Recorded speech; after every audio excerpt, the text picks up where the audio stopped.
Welcome to Ask the Expert. As you can probably see, we've moved out from our usual setting in our factory in Skanderborg, and there's a lot going on today with big machinery doing a lot of preparations. With me I have Michael. And Michael, can you tell us a little bit about what you do at Dynaudio? Yes, I work for Dynaudio, and I've been working for Dynaudio for almost a year now. I work with product management for all the installed products that Dynaudio is doing. Yeah, and is there any exciting projects coming up there?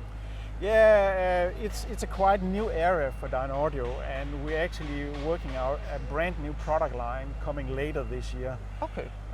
A lot of new exciting products coming out. Yeah. But as people probably have figured out, there's a reason why we've moved out today, and that's because you have a pretty cool side gig. Yes, I work here at this festival as a stage manager. Yeah. And as you can see the stage in the background, Yeah. that's my responsibility area. Okay, and well, Skanderborg Festival, it's called Smuk Fest, right? And Yeah. it's, to my understanding, one of the biggest festivals here in Denmark. It is, yes. It's the second largest festival in Denmark, and it has been going on for more than 30 years, 35 years actually. And how many people would you say pass through each day? There will be more than, it's a 5-day festival running Yeah. over 5 days, and there will be more than 40,000 people every day Okay. coming to this festival. And what are the biggest names that are going to perform?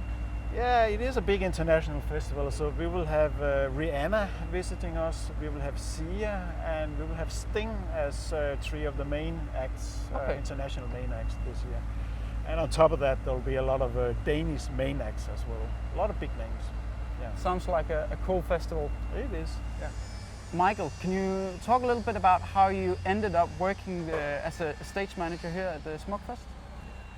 I've been a live engineer for many years, way back. Yeah. And also been working for rental companies designing audio systems for festivals like this.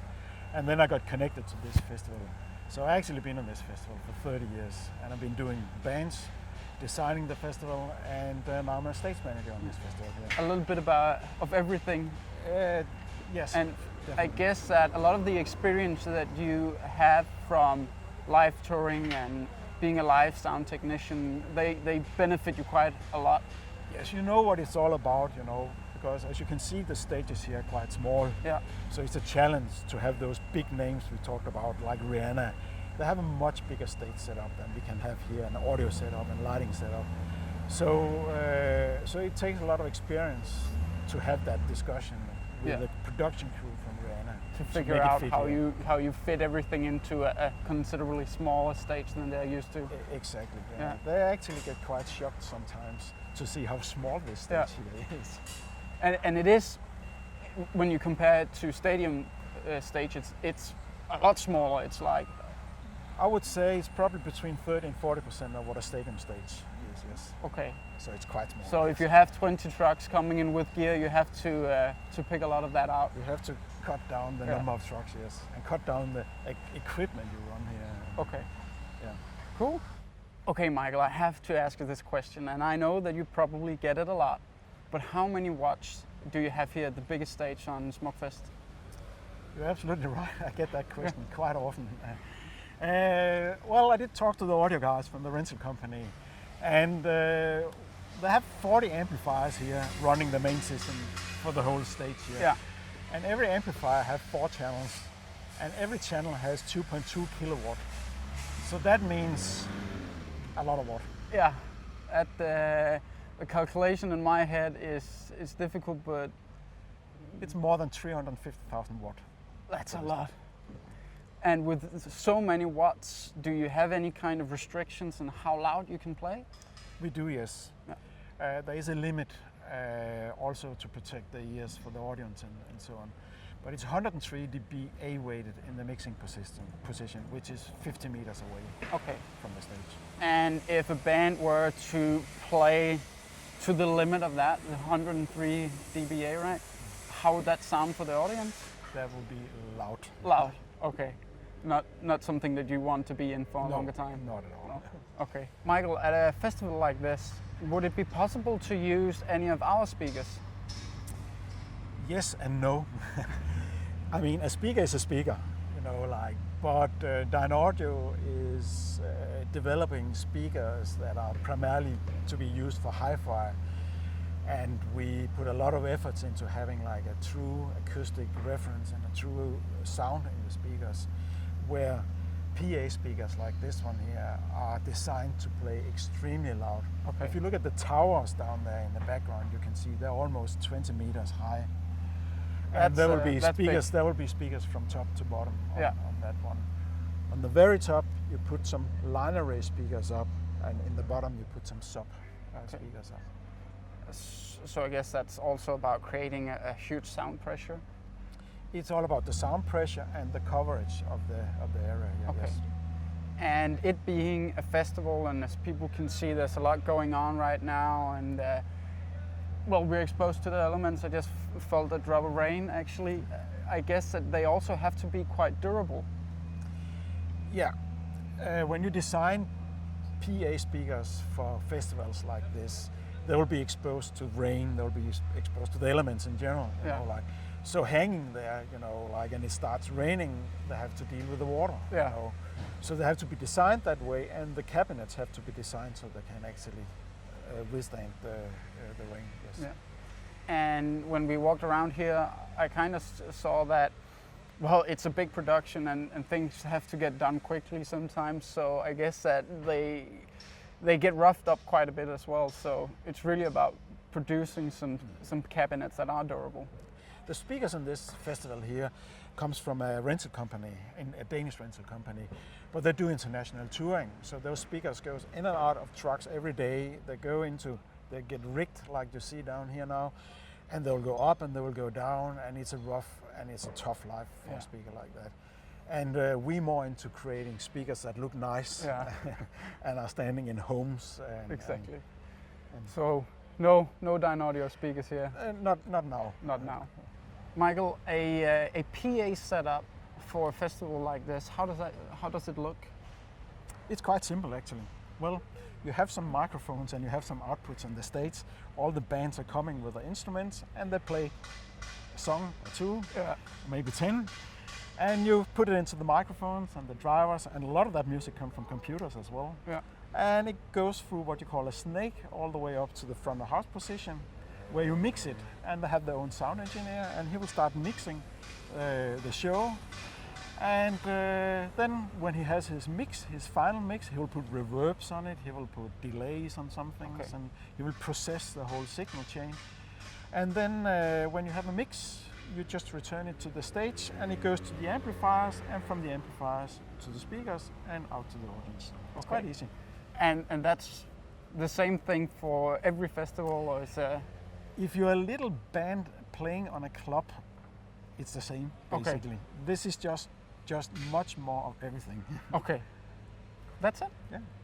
Michael, one of the questions that we received was about when you see the artist on the stage from far away. It sometimes seems like there's a delay in, for instance, when somebody hit a drum, to you hear the sound. Does that have anything to do with how you mix? No, that's simply laws of physics. You know, like sound travels with 340 meters per second. So if you look at a stage, and even a stage with a big display showing what's going on the stage, which we, by the way, have here as well. So those displays, you will see that there's the snare drum. You know, you can see the snare drum.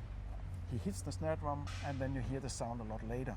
Okay. And that's because if you're like 100 meters away, it takes like 1/3 of a second to travel that distance. Okay. And you will see that being not synchronized. Yeah. So it has nothing to do with how you mix. There aren't different mixes for the audience and the artists. So.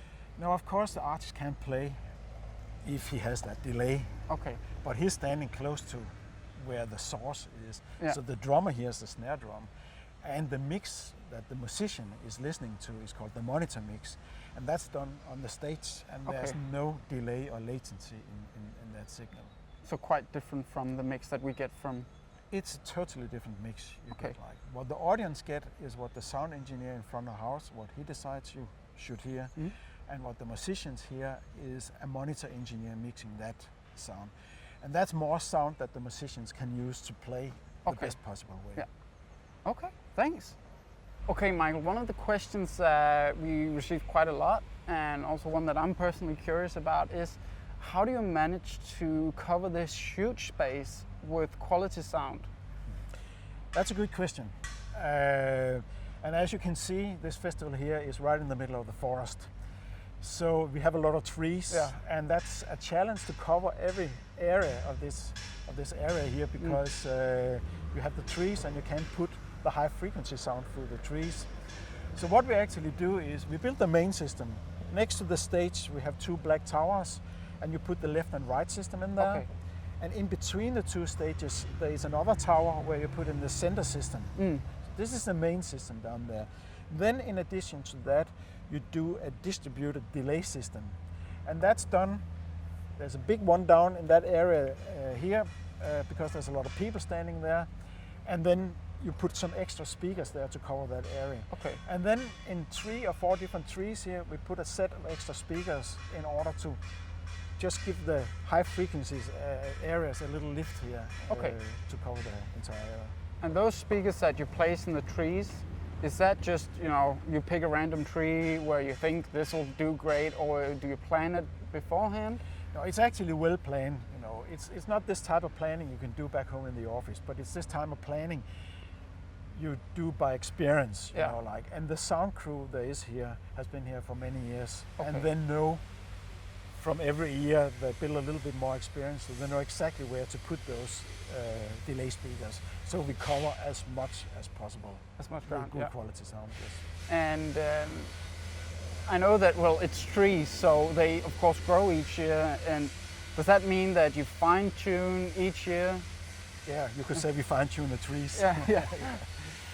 Yeah, we actually allowed to cut a little bit in the trees. Okay. Because of course, because that people know that trees are organic material, so they will grow every year, and they will make shadows in front of the speakers, so we have to cut them. Yeah. So just branches here and there. Yes, exactly. And that's how you do it? Yeah. Great. With any festival you have to put things up, obviously, but how long does it take to put up all of the sound equipment? The audio production goes in 2 days before the first artist shows up. Okay. So this festival here is running from Wednesday. So that means the audio production comes in on the Monday. They're actually working right now. And then during today, Monday, and tomorrow, Tuesday, they put everything together, they fine-tune the system, and they will be 100% ready when the first band shows up Wednesday morning. Okay, so that means that there aren't, you don't have to do sound checks with the band, or? You can't do that, no, you don't have a band. But you are absolutely sure that your mixing console is working, all the lines from the stage up to the front of the house is working, and all the speakers are working and are fine-tuned the best possible way, yes. Okay, and then, after putting up, the festival starts, everybody plays, and when it's done, how long does it take to pull down? Well, if it wasn't because this festival is in a forest, it will only take some hours to take it down, 5 or 6 hours maybe. But since it's quite difficult to do things in this forest here, they take down or they break down some stuff on the Sunday after the last band, and then they take the rest on the Monday. Okay, so it's basically due to the problems with logistics that it takes a bit longer. Exactly, yes. Cool. That's it for today. Michael, thank you so much for spending time with us. It's been a pleasure to hear about your work here at the Skanderborg Festival. To all of you guys, thank you for sending in your great questions. Michael, before I let you go, the next couple of days, how do they look for you? Oh, they are extremely busy. We have to be 100% ready for the first act Wednesday morning, so Monday and Tuesday will be busy doing all the preparation for that. There's still a lot of things to be done. Yeah. And we have to be ready. Yeah, you have your work cut out. Exactly. Good luck, Thank you. and thanks.